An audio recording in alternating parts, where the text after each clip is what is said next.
Hello friends, मेरे इस YouTube channel पे आप लोगों का स्वागत है। मैंने पिछले वीडियो में आपको टेस्ट 1 कंप्लीट करवा चुका हूं और आज का टॉपिक है टेस्ट 2 में आप लोग फिर 50 क्वेश्चन एमसीक्यू ऑब्जेक्टिव प्रश्न देखेंगे और बहुत ही इंपॉर्टेंट प्रश्न है बीपीएससी के अकॉर्डिंग। तो हम लोग इस प्रश्न को स्टार्ट करते हैं पहला प्रश्न से। और इसके भी पहले में अगर जिन लोगों को चैप्टर पढ़ना हो एंशिएंट हिस्ट्री, मिडावल हिस्ट्री, मैंने प्लेलिस्ट बना चुका हूं। उसमें पूरा एनसीईआरटी के आधार पर पूरा चैप्टर को पढ़ाया गया है। एंशिएंट हिस्ट्री का पूरा कंप्लीट करवाया गया और उसके साथ साथ मिडावल हिस्ट्री को भी मैंने कंप्लीट किया हूँ। और फिलहाल आप लोग का वहाँ पे अब मॉडर्न हिस्ट्री स्टार्ट होने वाला है।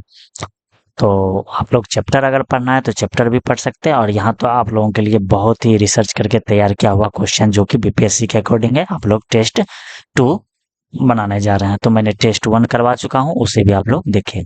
और जो लोग इस चैनल पे नए हैं आप लोग इस चैनल को जरूर सब्सक्राइब कर लें। चलिए स्टार्ट करते हैं पहला प्रश्न।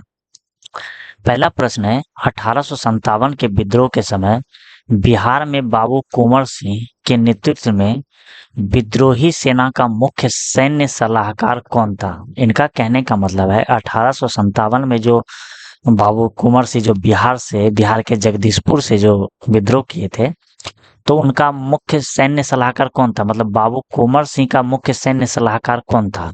तो अमर सिंह थे या पीर अली था या श्री हरिकृष्ण सिंह थे या लियाकत अली थे। तो इनका सही आंसर क्या होगा। इनका सही आंसर हो जाएगा option number B. Option number B Harikrishna Singh. देखिए, ओ का मतलब ए, बो का मतलब बी, सौ का मतलब सी और दो का मतलब डी। इस प्रकार से आप लोग समझिएगा। तो option number B Harikrishna Singh. चलिए अगला प्रश्न देखते हैं हम लोग।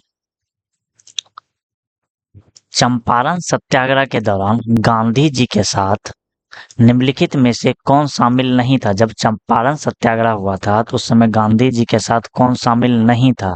ब्रजकिशोर प्रसाद या जवाहरलाल नेहरू या राजेंद्र प्रसाद या अनुग्रह नारायण सिंह। मतलब चंपारण सत्याग्रह जो गांधी जी ने चालू किया था तो इनके साथ कौन शामिल नहीं था। तो इनका सही आंसर क्या हो जाएगा option number C, Jawaharlal Nehru शामिल नहीं थे। बाकी बात ब्रजकिशोर हो गया, राजेंद्र प्रसाद हो गया, अनुग्रह नारायण सिंह, ये सब शामिल थे चंपारण सत्याग्रह में। अगला प्रश्न देखते हैं। बिहार में स्वदेशी आंदोलन के दौरान किस स्थान पर गोल्डन लीग नामक संस्था की स्थापना की गई थी। देखिए, बिहार में जो स्वदेशी आंदोलन क्या था। मतलब स्वदेशी आंदोलन का मतलब ही था कि विदेशी वस्तुओं का क्या करना, बहिष्कार करना। मतलब स्वदेशी चीजों को अपनाना। मतलब जितने भी स्वदेशी चीजें थे उनको अपनाना चालू किया था बिहार में। ये एक तरह का आंदोलन चला था और उसे गोल्डन लीग नामक संस्था के नाम से जाना गया, स्थापना की गई थी। तो ये कहाँ किया गया था इसी को पूछा जा रहा है कि गोल्डन लीग नामक संस्था की स्थापना कहाँ हुई थी, मतलब किस जगह हुए थे। तो पटना में हुआ था, मुजफ्फरपुर में हुआ था या गया में हुआ था या देवघर बैद्यनाथ में होता। तो इसका सही आंसर क्या हो जाएगा। इसका सही आंसर हो जाएगा ऑप्शन नंबर डी, देवघर के बैद्यनाथ में ये स्वदेशी लीग जो हुआ था, इसमें गोल्डन नामक संस्था की स्थापना की गई थी। और तो ये कब किया गया था इसे भी आप लोग ध्यान में, ये किया था 1904 ईस्वी में किया गया था। 1904 ईस्वी में, इसे भी ध्यान में रखना है। अगला प्रश्न देखते हैं। किस मौर्य शासक ने, मतलब बोला जा रहा है कि किस मौर्य शासक के शासन काल में कलिंग युद्ध लड़ा गया और उसके बाद बौद्ध धर्म अपना लिया। मतलब कौन सा राजा था जो कि वो मौर्य था और वह कलिंग युद्ध भी लड़ा और उसके बाद वह बौद्ध धर्म ही अपना लिया। मतलब कौन सा राजा था, चंद्रगुप्त मौर्य था या अशोक था या बिंदुसार था या दशरथ था। बीपीएससी में आप लोग को इसी प्रकार से क्वेश्चन घुमा के पूछा जाएगा, ठीक है। इसी प्रकार से क्वेश्चन देख सकते हैं। क्वेश्चन का पैटर्न आप लोग को मैंने टेस्ट 1 में भी जो करवाया था उसमें भी क्वेश्चन का पैटर्न समझने का प्रयास कीजिए। किस प्रकार से एक ही क्वेश्चन से कितने क्वेश्चन बनते हैं, तो इस प्रकार से अभी आप लोग समझिएगा। तो समझ गए तो कौन अब राजा था, तो इसका सही आंसर क्या हो जाएगा। इसका सही आंसर हो जाएगा ऑप्शन नंबर सी, अशोक के शासन। अशोक था वो राजा, कौन था, अशोक था। यह एक मौर्य राजा था और यह कौन सा युद्ध लड़ा था, 261 ईसा पूर्व में लड़ा था। 261, सॉरी यहाँ देखिए, एक सेकंड।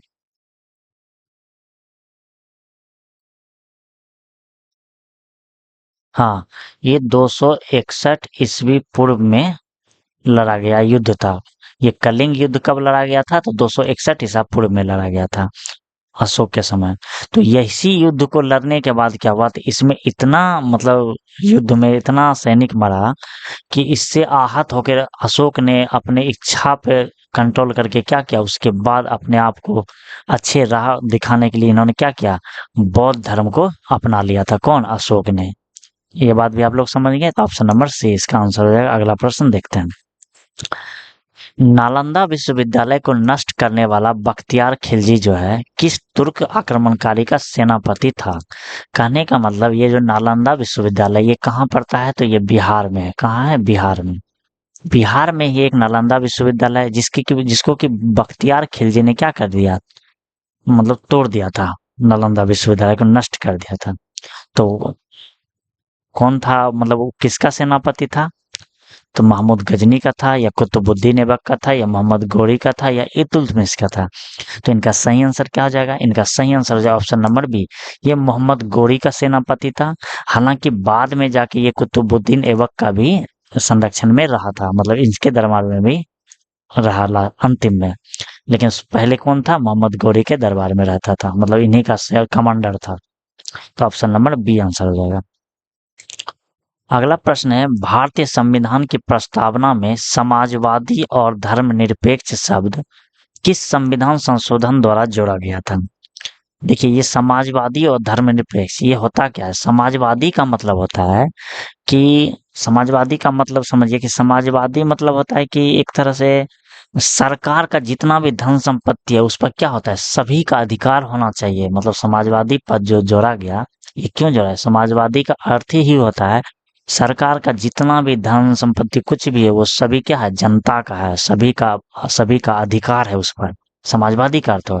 और धर्मनिरपेक्ष का अर्थ क्या हुआ कि राज्य का कोई धर्म नहीं है, ठीक है, और जितने भी धर्म के लोग रहते हैं सभी को समान अधिकार रहना चाहिए, सभी धर्मों को समान दर्जा दिया जाना चाहिए, समान अधिकार रहना चाहिए। इस प्रकार के धर्मनिरपेक्ष का मतलब है। और समाजवादी का मतलब है धन संपत्ति जितने भी भारत में है उन सभी का जनता का अधिकार रहेगा, और सभी जनता का है, इस प्रकार से कहा जाता है। तो बोला जा रहा है कि समाजवादी और धर्मनिरपेक्ष शब्द किस संविधान संशोधन से? तो ये जोड़ा गया था कौन से संविधान संशोधन? तो 42वां था, या 86वां था, या 44वां था, या 103वां संशोधन था। हालांकि जब मैं पॉलिटी चैप्टर पढ़ाऊंगा तो पूरा डिटेल में बताऊंगा। अभी तो चैप्टर आप लोग का हिस्ट्री चल रहा है, हिस्ट्री में भी आप लोग का मॉडर्न स्टार्ट होने वाला है, मिडावल अभी चल रहा है तो मॉडर्न स्टार्ट होने वाला है। चैप्टर वो जो भी पढ़ा रहा हूँ हम इस चैनल पे प्लेलिस्ट बना चुका हूँ, उस सभी को एनसीईआरटी के आधार पे फोकस करते हुए बना रहा हूँ। आप लोग उस चैप्टर को भी अच्छे से पढ़िए और एक एक चीज समझिए, पूरा कहानी के रूप में पढ़ाया हूँ। आप लोग एक बार देखिए जाके चैप्टर को। तो यहाँ क्या हो जाएगा इसका आंसर? इसका आंसर हो जाएगा option number A. Option number A हो जाएगा 42वां संविधान संशोधन। ये कब हुआ था? तो ये हुआ था 42वां संशोधन 1976 ईस्वी में हुआ था। 42वां संविधान संशोधन कब हुआ था? 1976 ईस्वी में। ठीक है, यहाँ तक आप लोग समझ चुके हैं। चलिए आगे बढ़ते हैं।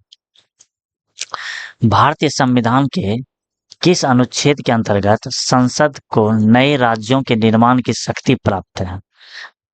मतलब भारतीय संविधान के किस अनुच्छेद में कहा गया है कि संसद के नए राज्यों के निर्माण, मतलब संसद जो है नए राज्यों का क्या कर सकता है, निर्माण कर सकता है। संसद में इतना क्षमता है, इतना पावर है कि वो क्या कर सकता है, नए राज्यों का निर्माण कर सकता है। जैसे अभी हम लोग के भारत में 28 राज्य हैं, तो वो एक और राज्य का भी निर्माण कर सकते हैं, कहीं से भी किसी एरिया को काट सकते हैं, किसी राज्य को विभाजित कर सकते हैं। ये सब शक्ति किसके पास रहता है? संसद के पास। तो यहाँ कहा गया है कि संसद को नए राज्यों का निर्माण शक्ति प्राप्त होती है। कौन से अनुच्छेद में ये बातें लिखी गई है? अनुच्छेद 1 में लिखी है, या अनुच्छेद 3 में, अनुच्छेद 2 में, या अनुच्छेद 4 में? इनका आंसर क्या हो जाएगा? इनका आंसर हो जाएगा ऑप्शन नंबर सी, अनुच्छेद 3 में लिखा गया है ये बातें। अगला प्रश्न देखते हैं। निम्नलिखित में से कौन सी ठंडी महासागरीय जलधारा प्रशांत महासागर में प्रवाहित होती है? कौन सी ठंडी महासागरीय जलधारा जो प्रशांत महासागर में प्रवाहित होती है? तो कौन सी है? गल्फ स्ट्रीम, अगुलहास धारा, या हम्बोल्ट जलधारा, या ब्राजील धारा? तो इनका सही आंसर क्या हो जाएगा? इनका सही आंसर हो जाएगा ऑप्शन नंबर बी, हम्बोल्ट जलधारा। कौन हो जाएगा? हम्बोल्ट जलधारा। अगला प्रश्न देखेंगे हम लोग। अगला प्रश्न है, भारत में ग्रीष्मकालीन मानसून के प्रवाह की सामान्य दिशा दक्षिण पश्चिम से किस तरफ होती है? मतलब कहा जा रहा है कि भारत में जो ग्रीष्मकालीन मानसून के प्रभाव की सामान्य दिशा दक्षिण पश्चिम कौन है? दक्षिण पश्चिम से किस तरफ होती है? इसका आंसर क्या हो जाएगा? उत्तर पूर्व या दक्षिण पूर्व या उत्तर पश्चिम या पश्चिम पूर्व? इसका सही आंसर क्या हो जाएगा? इसका सही आंसर हो जाएगा ऑप्शन नंबर ओ, मतलब ए, उत्तर पूर्व। देखिए, मैं यहाँ पे एक चीज आप लोग को समझाने का प्रयास करता हूँ, कोशिश करता हूँ। देखिए, यहाँ पे मैं अगर इंडिया का पिक्चर बनाने का प्रयास करूं,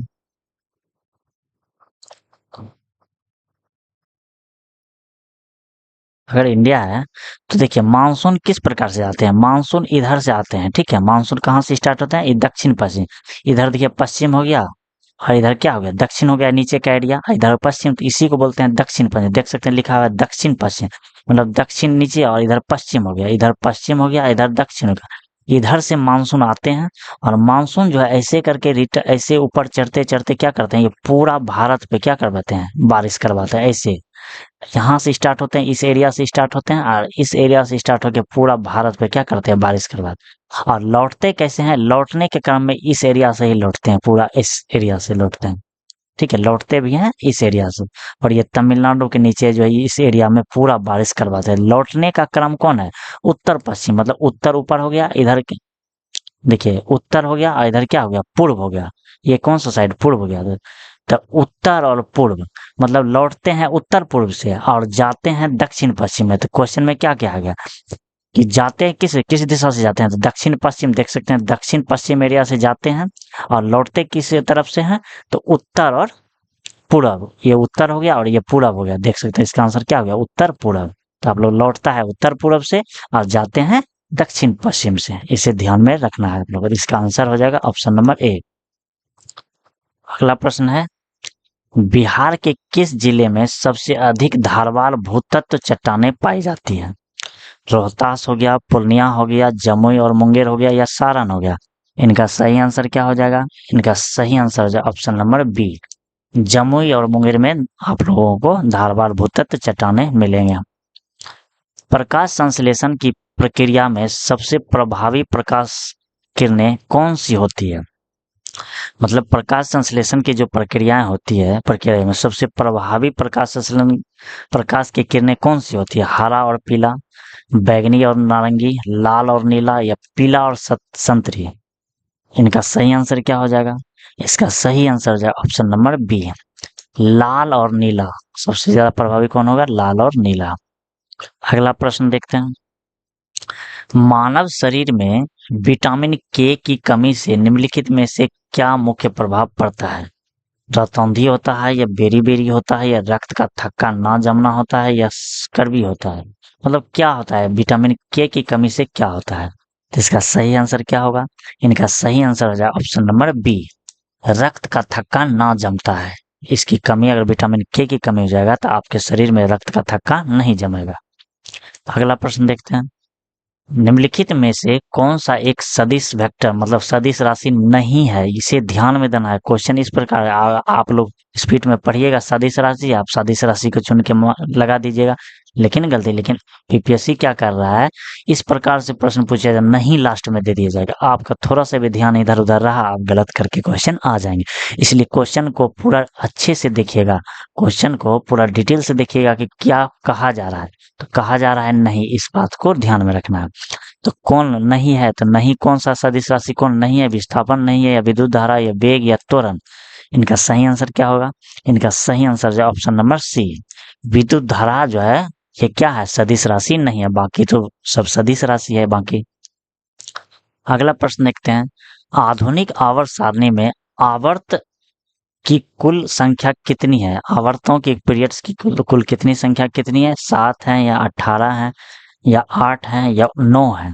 इनका सही आंसर क्या हो जाएगा? इनका सही आंसर हो जाएगा option number A, option number A, 7। अगला प्रश्न है, गदर पार्टी के संस्थापक अध्यक्ष कौन थे? मतलब गदर पार्टी के जो संस्थापक या अध्यक्ष बोल सकते हैं कौन थे, जिन्होंने जिन्होंने हिंट्स दिया है कि इसकी स्थापना सैन फ्रांसिस्को में किया था? ये जो अध्यक्ष थे ये क्या किया था, उसकी स्थापना सैन फ्रांसिस्को में किया था। तो वो कौन थे गदर पार्टी के संस्थापक? लाला हरदयाल थे, या रास बिहारी बोस थे, या सोहन सिंह भाकना थे, या करतार सिंह सरावत है, जो कि सैन फ्रांसिस्को में स्थापना किए थे किया था। तो कौन थे? तो इनका सही आंसर क्या हो जाएगा? इनका सही आंसर हो जाएगा ऑप्शन नंबर ए, लाला हरदयाल। एक एक प्रश्न को अच्छे तरीके से पढ़ते हुए आगे बढ़िएगा। और जो लोग इस चैनल पे नए आए हैं, आप लोग इस चैनल को जरूर सब्सक्राइब कर लें। इस पे नए नए कंटेंट आप लोग को एक से एक कंटेंट आप लोग को यहाँ पे दिए जाएंगे, जो कि आप लोग के सफलता का सुनिश्चित करे किया जाएगा यहाँ पे। चलिए आगे का प्रश्न देखते हैं। महात्मा गांधी ने किस वर्ष और किस स्थान पर कांग्रेस के एकमात्र अधिवेशन की अध्यक्षता की थी?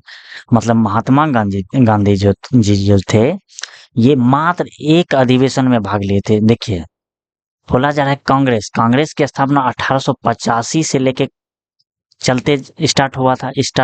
इसमें कई अधिवेशन हुए, उनमें से सिर्फ एक ही अधिवेशन में कौन भाग लिए थे? उनमें सिर्फ एक ही अधिवेशन में भाग लिए थे महात्मा गांधी ने अध्यक्षता की थी। बस एक अधिवेशन की अध्यक्षता की थी। वो कौन सा अधिवेशन है? तो देखते हैं, 1924 बेलगाम था, या 1929 लाहौर था, या 1925 कानपुर था, या 1931 कराची था। तो इनका सही आंसर क्या हो जाएगा? इनका सही आंसर हो जाएगा ऑप्शन नंबर ए, बेलगाम अधिवेशन। 1924 के बेलगाम अधिवेशन में महात्मा गांधी ने अध्यक्षता की थी कांग्रेस के अधिवेशन में। चलिए आगे बढ़ते हैं। भारत में स्थायी बंदोबस्त व्यवस्था किसने लिया? ये प्रश्न मैंने कल भी करवाया था, टेस्ट 1 में भी मैंने करवाया था। तो इसका आंसर आप लोग खुद बता दीजिएगा, क्योंकि मैंने टेस्ट 1 करवाया था तो उसमें इस प्रश्न का आंसर दिया था। तो इसका सही आंसर है option number B, Lord Cornwallis. और हालांकि उस टेस्ट 1 में जब मैंने करवाया था, लॉर्ड कॉर्नवालिस ने कब करवाया था, क्यों करवाया था, उसके बारे में भी मैंने डिटेल पढ़ाया था। आप लोग टेस्ट 1 में भी देखिए, इस प्रश्न को मैंने पूरा डिटेल में बताया था कि क्या हुआ था। तो हालांकि ये तो प्रश्न मैं कल करवा चुका था, तो यहाँ पे अभी आ गया है, तो इसको भी हम लोग देख लेते हैं। भारत में स्थायी बंदोबस्त की व्यवस्था किसने करवाया था? लॉर्ड कॉर्नवालिस ने। इसे ध्यान में रखना है। इनकलाब जिंदाबाद का नारा जो है, सबसे पहले किसने अपनी रचनाओं में लोकप्रिय बनाया था? मतलब बोल रहा है कि किसने अपनी रचनाओं में लोकप्रिय बनाया था? भगत सिंह, चंद्रशेखर आजाद, हजरत मोहनी, सुभाष चंद्र बोस। तो इनका सही आंसर क्या हो जाएगा? इसका सही आंसर हो जाएगा ऑप्शन नंबर बी, हजरत मोहनी। कई लोग इसका ऑप्शन ए भी मारेंगे, भगत सिंह, इनकलाब जिंदाबाद, लेकिन ये नहीं होगा। क्यों नहीं होगा? देखिए, क्योंकि यहाँ पे क्वेश्चन समझिए, क्वेश्चन को आप लोग को समझना होगा, बीपीएससी है इसलिए क्वेश्चन आप लोग को समझना पड़ेगा। यहाँ पे बोला जा रहा है इनकलाब जो जिंदाबाद का नारा जो है, सबसे पहले किसने अपनी रचनाओं में लोकप्रिय, मतलब किसने पहले इस इनकलाब जिंदाबाद का नारा को लिखा था, किस प्रकार? तो ये हजरत मोहानी ने लिखा था, लेकिन सबसे प्रचलित कौन किया था? भगत सिंह ने किया था, इस नारा को यूज किया था। ठीक है, इसे भी ध्यान में आप लोग को रखना। अगला प्रश्न देखते हैं। भारतीय राष्ट्रीय कांग्रेस के गठन के समय भारत का वायसराय कौन था? ये प्रश्न भी मैंने कल करवाया हूँ टेस्ट 1 में। भारतीय राष्ट्रीय कांग्रेस का 1885 में स्थापना जब हो रहा था, तो उस समय वायसराय कौन था भारत में? उस समय कौन था? तो देखिए, लॉर्ड लिटन था, या लॉर्ड डफरिन था, या लॉर्ड रिपन था, या लॉर्ड कर्जन था। इनका सही आंसर क्या हो जाएगा? इसका सही answer option number C, Lord Dufferin था। लॉर्ड डफरिन था। अगला प्रश्न अब हम लोग देखते हैं। निम्नलिखित में से कौन सी नदी भ्रंश घाटी से होकर प्रभावित होती है? मतलब रिफ्ट घाटी, रिफ्ट वैली जिसको बोलते हैं, भ्रंश घाटी होकर से प्रभावित होती है, कौन सी है? तो गंगा है, या महानदी है, नर्मदा है, या गोदावरी है? इनका सही आंसर क्या हो जाएगा? इनका सही आंसर हो जाएगा ऑप्शन नंबर बी, नर्मदा नदी है। अगला प्रश्न देखते हैं। एंथ्रासाइट जो है, निम्नलिखित में से किस खनिज का सर्वोच्च गुणवत्ता वाला प्रकार है? लोहा है, या अब्रक है, या कोयला है, या बॉक्साइड है? इनका सही आंसर क्या हो जाएगा? इनका सही आंसर हो जाएगा ऑप्शन नंबर बी।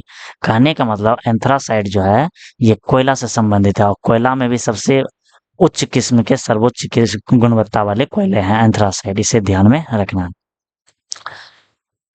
भारत में पंचायती राज व्यवस्था का शुभारंभ सबसे पहले किस राज्य में? ये प्रश्न भी मैंने करवाया था, कब हुआ था, क्यों हुआ था, इसके बारे में कल मैंने बताया था, टेस्ट 1 में ही बताया। तो इनका प्रश्न आप लोग खुद आंसर दे सकते हैं।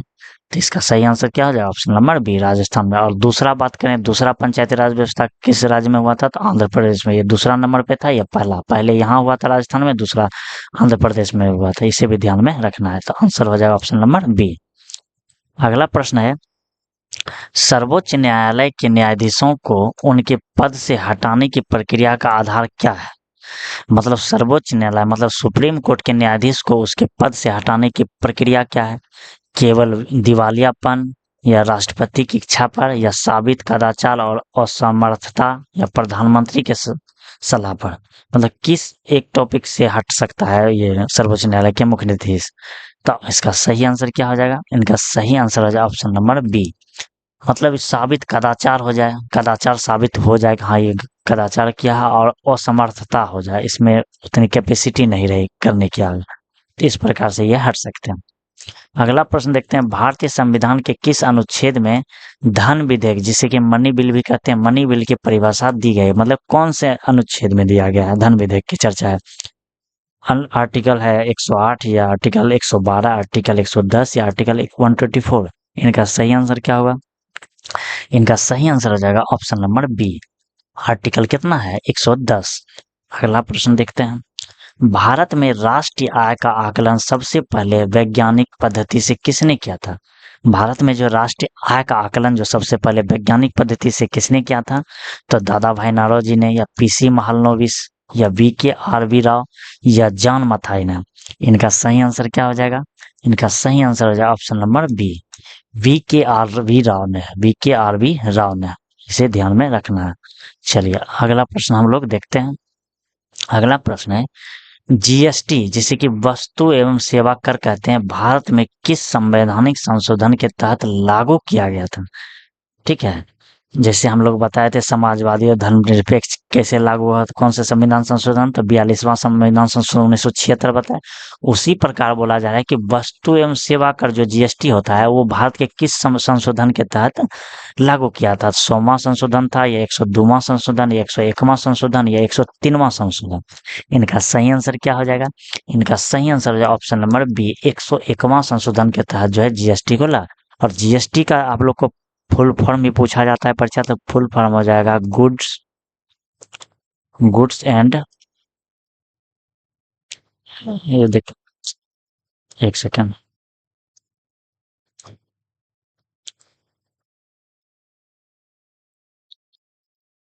गुड्स एंड सर्विसेज टैक्स, ये होता है गुड्स एंड सर्विसेज टैक्स। ठीक है, इसे भी ध्यान में रखना है। इसका फुल फॉर्म भी अगला आप लोग से पूछा जाता है, तो आप लोग इसका जवाब दे दीजिएगा, गुड्स एंड सर्विसेज टैक्स। अगला प्रश्न देखते हैं। इस प्रश्न का आंसर दे दिए ना हम लोग? हाँ ठीक है, इसका ए भी हो गया। ठीक है, आगे बढ़ते हैं। भारी जल का रासायनिक सूत्र क्या होता है? मतलब भारी जल का रासायनिक H2O होता है, D2O होता है, D2O होता है, या H2O2? इसका सही आंसर क्या हो जाएगा? इसका सही आंसर हो जाएगा ऑप्शन नंबर बी, D2O होता है इसका सही आंसर। अगला प्रश्न देखते हैं, निम्नलिखित में से कौन सी ग्रंथि अंतःस्रावी और बहिःस्रावी दोनों प्रकार की ग्रंथियां होती है, जिसको कि मिक्स ग्लैंड कहते हैं? कौन सी है? पीयूष ग्रंथि है, या थायराइड ग्रंथि है, या अग्नाशय ग्रंथि है, एड्रिनल ग्रंथि है? इनका सही आंसर क्या होगा? इनका सही आंसर हो जाएगा ऑप्शन नंबर बी, अंगनाशय ग्रंथि। ये ऐसा ग्रंथि है जो कि अंतःस्रावी ग्रंथि भी है और बहिःस्रावी भी ग्रंथि है। अगला प्रश्न देखते हैं। अगला प्रश्न है, पादप कोशिकाओं की कोशिका भित्ति जो है मुख्य रूप से किसकी बनी होती है? मतलब है जो ये जो है कोशिकाओं की जो कोशिका भित्ति है वो किस चीज की बनी होती है पादपों की? तो काइटिन की, या पेप्टिक ग्लाइन की, या सेल्यूलोज की, या लिपिड की? तो किस चीज का बना होता है? तो इसका सही आंसर क्या होगा? इसका सही आंसर हो जाएगा ऑप्शन नंबर बी, सेल्यूलोज की बनी होती है। किस चीज की बनी होती है? सेल्यूलोज की। मनुष्य के रक्त का पीएच मान लगभग कितना होता है? मतलब मनुष्य के पीएच का मान कितना होता है? रक्त के पीएच मान 6.4, या 8.1, या 7.4, या 6.8? तो इसका सही आंसर क्या होगा? इनका सही आंसर हो जाएगा ऑप्शन नंबर बी, 7.4 होता है। अगला प्रश्न देखते हैं, बिहार में बहने वाले किस नदी को बिहार का शोक नदी कहा जाता है? सोन नदी, गंडक नदी, कोसी नदी या बागमती नदी? इनका सही आंसर क्या हो जाएगा? इनका सही आंसर हो जाएगा ऑप्शन नंबर बी, कोसी नदी। अगला प्रश्न देखते हैं, पटना उच्च न्यायालय की स्थापना किस वर्ष हुई थी? मतलब पटना उच्च न्यायालय की जो स्थापना हुई थी कब हुई थी? 1912, 1920, 1916, 1936? तो इसका सही आंसर क्या हो जाएगा? इनका सही आंसर हो जाएगा ऑप्शन नंबर बी, 1916। हालांकि ये प्रश्न को मैंने कल भी करवाया था, टेस्ट 1 में भी आया था। जैन धर्म के 24वें और अंतिम तीर्थकर महावीर स्वामी का जन्म, ये प्रश्न भी कल का है, कल ये प्रश्न भी आया था। तो इसका सही आंसर आप लोग खुद बताइए, क्योंकि कल मैंने पूरे डिटेल में बताया था। तो इनका आंसर क्या हो जाएगा? इनका आंसर हो जाएगा ऑप्शन नंबर बी, कुंडग्राम के वैशाली में इनका जन्म हुआ था। अगला प्रश्न देखते हैं। अगला प्रश्न है, बिहार में कुल लोकसभा सीटों की संख्या कितनी है? बिहार में जो है कुल लोकसभा सीटों की संख्या कितनी है? तो देखिए 16 है या 243 है, 40 है या 75 है? तो इनका सही आंसर क्या हो जाएगा? इनका सही आंसर हो जाएगा ऑप्शन नंबर सी, 40 है। कितना है? Option number C, 40। मैंने इस प्रश्न को भी कल करवाया था टेस्ट 1 में, ध्यान रखिएगा। और हालांकि राज्यसभा के बारे में पूरा वहां लिखे भी थे, राज्यसभा का लोकसभा का कितना कितना सीट होता है, और डिटेल में कल का वीडियो में मैंने बताया था, अगले दिन के वीडियो में जो पिछले टेस्ट 1 में बताया था। चलिए, निम्नलिखित में से एक सेकंड, निम्नलिखित में से कौन सी मिट्टी बिहार के सर्वाधिक क्षेत्र में पाई जाती? मतलब बिहार में सर्वाधिक क्षेत्र में कौन सी मिट्टी पाई जाती है? काली मिट्टी, लेटेराइट मिट्टी या जलोढ़ मिट्टी या लाल मिट्टी? इनका सही आंसर क्या हो जाएगा? इनका सही आंसर हो जाएगा ऑप्शन नंबर बी, जलोढ़ मिट्टी। क्या होता है? एलुवियल सॉइल जिसको बोलते हैं, जलोढ़ मिट्टी सबसे ज्यादा बिहार में पाया जाता है। अगला प्रश्न देखते हैं, हड़प्पा सभ्यता का कौन सा स्थल गुजरात में स्थित है? हड़प्पा सभ्यता का कौन सा स्थल गुजरात में स्थित है? तो कालीबंगा है या रोपड़ है या लोथल है या बनवाली है? तो कौन इसका सही आंसर हो जाएगा? इसका सही आंसर हो जाएगा ऑप्शन नंबर बी, लोथल हो जाएगा। मैंने एंशियंट हिस्ट्री और मिडावल हिस्ट्री को पूरा चैप्टर को कंप्लीट करवाया हूँ, और साथ साथ उस चैप्टर का एमसीक्यू ऑब्जेक्टिव प्रश्न भी मैंने बनवाया हूँ, करवाया हूँ। तो आप लोग उस चैप्टर और उसका एमसीक्यू ऑब्जेक्टिव भी कीजिए, जिससे कि आप लोग का किसी चैप्टर पे पकड़ बन जाएगा। अगर एक बार किसी चैप्टर पे पकड़ बन गया तो आप लोग को ये सब प्रश्न बहुत ही इजी लगेंगे। ठीक है, पहले आप लोग उस चैप्टर को भी पढ़िए और यहाँ पे इस एमसीक्यू को भी साथ साथ लगाते जाइएगा। ये तो पूरा बीपीएससी के पैटर्न पे क्वेश्चन तैयार किया गया है, तो थोड़ा तो उच्च हाई लेवल के आप लोग को मिलेंगे ही। तो इस प्रकार से, हालांकि मैं जब आगे भी और टेस्ट सीरीज लाऊंगा तो उसमें भी आप लोग को कई तरह के प्रश्न मिलेंगे। उसमें high, low to moderate to high level, सभी प्रकार के प्रश्न हम आप लोग को करवाएंगे, जिससे कि आप लोग को हर क्वेश्चन को बनाने में मतलब किसी प्रकार का कंफ्यूजन ना रहे कि क्या ये हाई आ गया तो क्या करें, लो आ गया तो क्या करें, या मिडिल क्वेश्चन आ गया तो क्या करें। सभी प्रश्नों को हम हल करने के लिए डिटेल में बताएंगे, अच्छे से बताएंगे। चलिए, तो इस प्रश्न का आंसर हो गया लोथल।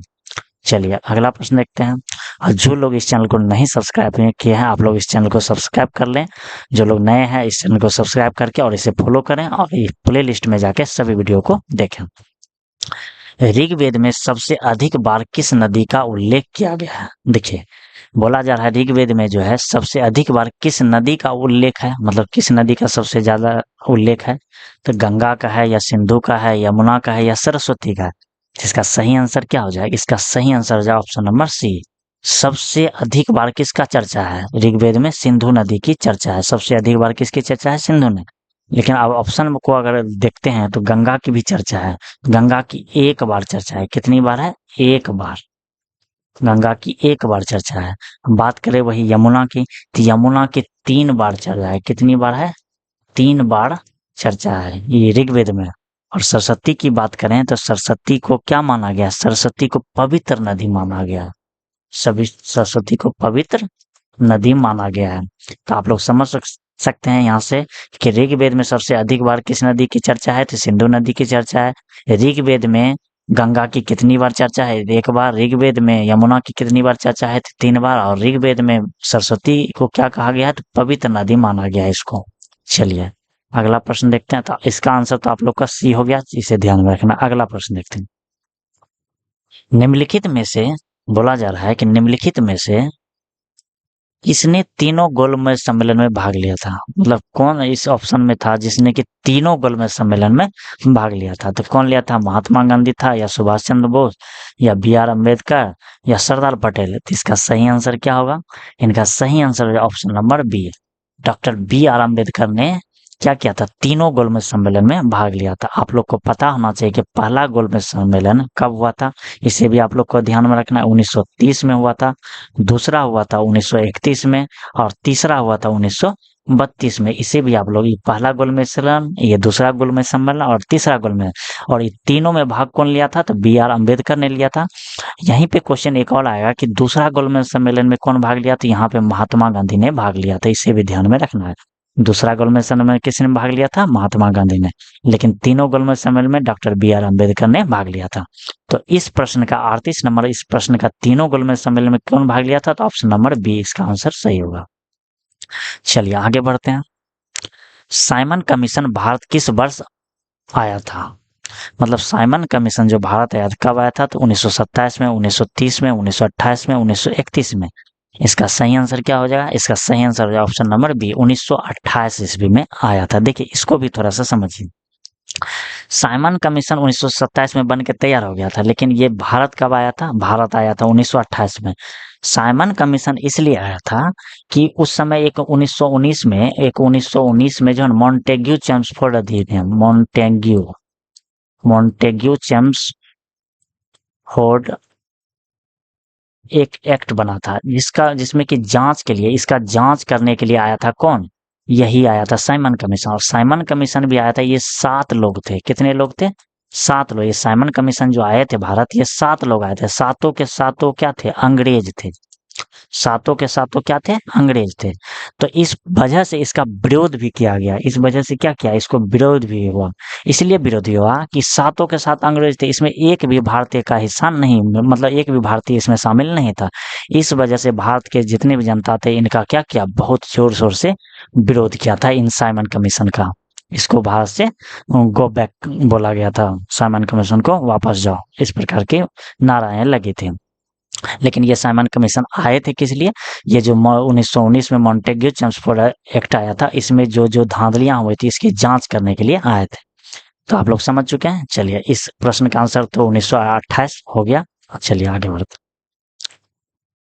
कैबिनेट मिशन भारत किस वर्ष आया था? देखिए कैबिनेट मिशन क्या था, पहले इसका आंसर देखिए। 1942, 1946, 1945, 1947। तो इनका सही आंसर क्या होगा? इनका सही आंसर जाएगा ऑप्शन नंबर सी। क्या हो जाएगा? ऑप्शन नंबर सी, 1946 में। ठीक है, 1946 में क्या हुआ था? ये कैबिनेट मिशन आया था। देखिए कारण क्या था कैबिनेट मिशन क्या आया था? भारत को अब शांति 1946 का समय आ गया था, और कैबिनेट मिशन के 1947 में भारत क्या हुआ? स्वतंत्र हो गया। तो आप लोग समझ सकते हैं कि यहाँ पे क्या हुआ। यहाँ पे 1946 में जो कैबिनेट मिशन आया था, ये इसलिए आया था कि शांतिपूर्ण रूप से आप संविधान सभा बनाइए। संविधान सभा को बनाने के लिए आया था, संविधान सभा का गठन करने के लिए आया था। संविधान सभा का गठन किया था किसने? कैबिनेट मिशन के तहत हुआ था संविधान सभा का गठन। इसे भी आप लोग ध्यान में रखें। और यहीं से संविधान का निर्माण करवाया जाता है। इस प्रकार की घटना थी। इसका आंसर हो जाए ऑप्शन नंबर सी। और हम लोग आगे बढ़ते हैं। पृथ्वी की सबसे बाहरी ठोस परत को क्या कहा जाता है? पृथ्वी की जो है सबसे बाहरी ठोस परत है, उसको क्या कहा जाता है? मेंटल, क्रोड, या भूपर्पट्टी, या एस्थोनोस्फेयर। इसका सही आंसर क्या हो जाएगा? इसका सही आंसर हो जाएगा ऑप्शन नंबर सी, भूपर्पट्टी। क्या कहा जाता है? भूपर्पट्टी। अगला प्रश्न देखते हैं। विश्व की सबसे लंबी पर्वतमाला कौन सी है? मतलब पूरे विश्व की सबसे लंबी पर्वतमाला कौन सी है? हिमालय है, एंडीज है, रॉकी है, या अल्पस है? इनका सही आंसर क्या होगा? इनका सही आंसर हो जाएगा ऑप्शन नंबर सी, एंडीज है। कौन सा है? एंडीज। चलिए अगला प्रश्न देखते हैं। अगला प्रश्न, मौलिक अधिकारों का संरक्षण किसे कहा जाता है? मतलब मौलिक अधिकार का संरक्षण कौन करते थे? तो इसमें कौन करते थे?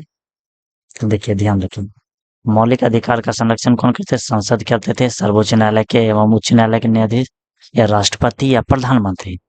तो इसका सही आंसर क्या हो जाएगा? इनका सही आंसर हो जाएगा option number C, option number सी।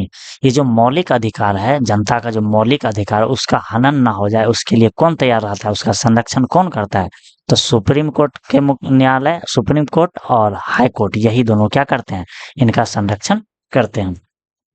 चलिए आगे बढ़ते हैं। भारतीय संविधान के किस भाग में राज्य के नीति निर्देशक तत्व डीपीएसपी मतलब कि राज्य के नीति निर्देशक तत्व का दिया गया है? मतलब भारतीय किस संविधान के किस भाग में दिया गया है नीति निर्देशक तत्व? तो भाग 2 में या भाग 4 में, भाग 3 में या भाग 4 के ए में? इनका सही आंसर क्या हो जाएगा? इनका सही आंसर हो जाएगा ऑप्शन नंबर 4। ये क्या हो जाएगा? सी, ऑप्शन नंबर भाग 4 में। इसे ध्यान में रखना। चलिए अगला अगला प्रश्न देखते हैं हम लोग। अगला प्रश्न, चलिए, ध्वनि की तीव्रता मापने की इकाई, एक सेकंड, ठीक है, हाँ, ध्वनि की तीव्रता मापने की इकाई को क्या कहा जाता है? मतलब ध्वनि की तीव्रता मापने की इकाई को क्या कहा? ध्वनि की तीव्रता जो मापा जाता है उसकी इकाई को क्या कहा जाता है? किससे मापा जाता है? हर्ट्ज, जूल या डेसिबल या वाट? इनका सही आंसर क्या हो जाएगा? इनका सही आंसर हो जाएगा ऑप्शन नंबर बी, डेसिबल। इसी यही क्या है? ध्वनि के मापने की इकाई है, इसे ध्यान में रखना। यह एक क्या है? संकेत है। अगला प्रश्न देखते हैं। निम्नलिखित में से कौन सा एक रेडियो एक्टिव तत्व नहीं है? यूरेनियम, रेडियम या थोरियम या जिरकोनियम? इनका सही आंसर क्या होगा? इनका सही आंसर हो जाएगा option number D. Option number D, zirconium हो जाएगा। क्या हो जाएगा? जिरकोनियम। अगला प्रश्न देखते हैं। इंसुलिन हार्मोन रासायनिक रूप से क्या होता है? मतलब इंसुलिन जो है हार्मोन रासायनिक रूप से क्या होता है? वो क्या चीज है रासायनिक रूप से? वसा है या कार्बोहाइड्रेट है या आपका प्रोटीन पेप्टाइड है या विटामिन है? क्या है आपका? तो इसका सही आंसर क्या हो जाएगा? इसका सही आंसर हो जाएगा ऑप्शन नंबर बी, प्रोटीन है। क्या है? प्रोटीन। इसी को पेप्टाइड के रूप में बांटा जाता है। अगला प्रश्न देखते हैं। भारत में हरित क्रांति के जनक किसे माना जाए? ये प्रश्न भी कल का टेस्ट 1 का है, तो टेस्ट 1 में भी आप लोग देख सकते हैं इस प्रकार के प्रश्न का। तो इसका सही प्रश्न आप लोग खुद बता सकते हैं अगर टेस्ट 1 किए होंगे तो। इसका सही आंसर है option number B, M S Swaminathan ने। अगला प्रश्न देखते हैं हम लोग। अगला प्रश्न है, अर्थशास्त्र में ग्राफिक्स नियम किससे संबंधित है? अर्थशास्त्र में जो है ग्राफिक्स नियम किससे संबंधित है? मांग का नियम है, कर की दरें हैं या मुद्रा के प्रचलन के बारे में है या अंतरराष्ट्रीय व्यापार के बारे में? तो इनका सही आंसर क्या हो जाएगा? इसका सही आंसर हो जाएगा ऑप्शन नंबर बी, मुद्रा के प्रचलन है, इसी से संबंधित। Bad money drivers out of gold. अगला प्रश्न देखते हैं। मौर्य वंश के पतन के बाद भारत में स्थापित होने वाला प्रथम राजवंश कौन सा था? मतलब मौर्य साम्राज्य के पतन जब हो गया था तो उसके बाद भारत में कौन सा राजवंश की स्थापना? मैंने इस प्रकार के वंश के बारे में, हालांकि ये प्रश्न नहीं था, लेकिन इसी प्रकार के प्रश्न मैंने टेस्ट 1 में भी करवाया था। देखिए इसका क्रम क्या था। ये पहला वंश था, इसका पहला वंश आया था हर्यक वंश, फिर आया था शिशुनाग वंश, फिर आया था नंद वंश, फिर आया था मौर्य वंश, फिर आया था सुंग वंश, फिर आया था कर्ण वंश। इस प्रकार के वंश आए थे। तो यहाँ पे पूछा जाए कि मौर्य वंश के पतन के बाद कौन सा वंश है, मतलब मौर्य के बाद कौन सा वंश आया था? तो देख सकते हैं कहाँ है मौर्य, मौर्य ये है। तो मौर्य के बाद कौन सा वंश आया है? कौन सा वंश है? शुंग वंश। इसका आंसर क्या हो जाएगा? शुंग वंश। और इस फॉर्मेट को भी आप लोग याद रखिएगा, हर्यक वंश, शिशुनाग, नंद, मौर्य, शुंग और कर्ण, इसे याद रखिएगा। तो इस क्रम में पूछा जाएगा, आप लोग से पूछा जाएगा कि नंद वंश के पहले कौन सा शासक था? तो शिशुनाग। इस प्रकार के प्रश्न आप लोग को बीपीएससी एग्जाम में देखने को मिलेंगे। हालांकि एक चैप्टर, एक क्वेश्चन में आप लोग थोड़ा सा उसका एक और डिटेल भी देख लीजिएगा। एक प्रश्न था जो कि उसमें एक डिटेल आप लोग को जानना बहुत जरूरी है। देख सकते हैं कौन सा प्रश्न। हाँ, कैबिनेट मिशन में, ये तो मैंने बताया था, कैबिनेट मिशन आया था 1946 में कि शांतिपूर्ण रूप से संविधान सभा का गठन करने के लिए। लेकिन उस कैबिनेट मिशन में 3 लोग आए थे। कितने लोग आए थे? 3 लोग। वो प्रश्न पूछे जाते हैं परीक्षा में, इसलिए हम उसका नाम भी आप लोग को ध्यान में देते थे। पहला नाम है, तीनों का तीनों क्या थे? अंग्रेजी थे, इसे ध्यान में रखना था। पेंथिक लॉर्ड पेंथिक लॉरेंस लॉरेंस लॉरेंस। पहला कौन था? लॉर्ड पैंथिक लॉरेंस था। दूसरा आदमी था आपका Stafford Cripps, Stafford Stafford Cripps था। क्या नाम था? क्रिप्स था।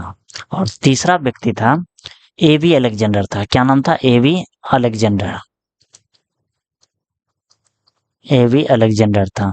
इस बात को भी आप लोग, ये जो कैबिनेट मिशन जो आया था, इसमें लॉर्ड पैंथिक लॉरेंस था, स्टेफोर्ड क्रिप्स था और एवी अलेक्जेंडर था, इसे भी आप लोग ध्यान में रखिएगा। तो मैं आशा करता हूँ आप लोग अच्छे तरीके से पूरा ये 50 के 50 एमसीक्यू ऑब्जेक्टिव अच्छे तरीके से कर रहे हैं। और आप लोग को इस प्रकार से करते रहने से क्या होगा कि आप लोग का पकड़ बन जाएगा। बीपीएससी किस प्रकार के प्रश्न पूछे जा रहे हैं, उस प्रकार से आप लोग का बन जाए। और एक एक प्रश्न आप लोग को रिसर्च करके तैयार किया जाता है यहाँ पे, इसलिए आप लोग एक एक प्रश्न को अच्छे तरीके से समझिएगा और उसे याद भी कीजिएगा।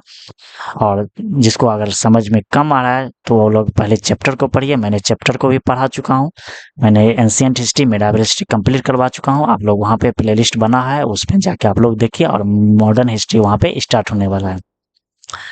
चलिए, तो आज यहीं तक रहने दें। और जो लोग नए हैं इस चैनल पे, आप लोग सब्सक्राइब जरूर से जरूर कर लीजिए। धन्यवाद। यहीं तक रह